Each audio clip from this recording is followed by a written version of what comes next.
خب ببین اگه تو صابون نکنی اول باید بریم ویدیو کوتاه رو ببینین تا بفهمید. ولی تو دیگه چون میدونم معرفتت خیلی بیشتره صابون. بچه ها من الان مسافرتم و نمیتونم ویدیومو الان بذارم، ولی واقعا دارم تمامی سعیم میکنم که بیام براتون فعالیت رو داشته باشم. و حالا اگه جنگ شه اینا، تو این زمان جنگ شه واقعا ما نمیتونیم دیگه فعالیتمون رو داشته باشیم. تو دوران جنگ من واقعا پیجم داشت میخوابید.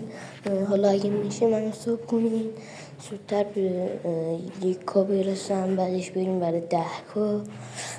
حالا درسته بچه هم، ولی واقعا هر آدمی بچه باشه یعنی این نیست که مثلا نباید بیاد کلا یوتیوب یا نباید بیاد ویدیو بذاره.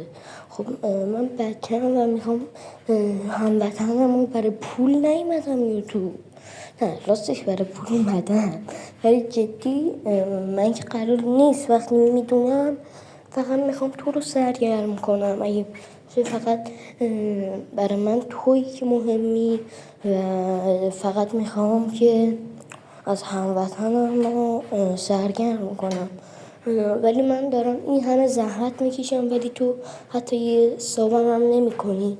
خب بعضی از آدم ها هستن فقط ویدیو رو میان میبینن رد میشن، مثلا علاقه دارم به یکی ولی حمایتش نمی کنن، ولی مثلا اونا میبینن حمایت نمیشن ناراحت میشن، میگن ما جامون تو یوتیوب نیست باید بریم اینجا.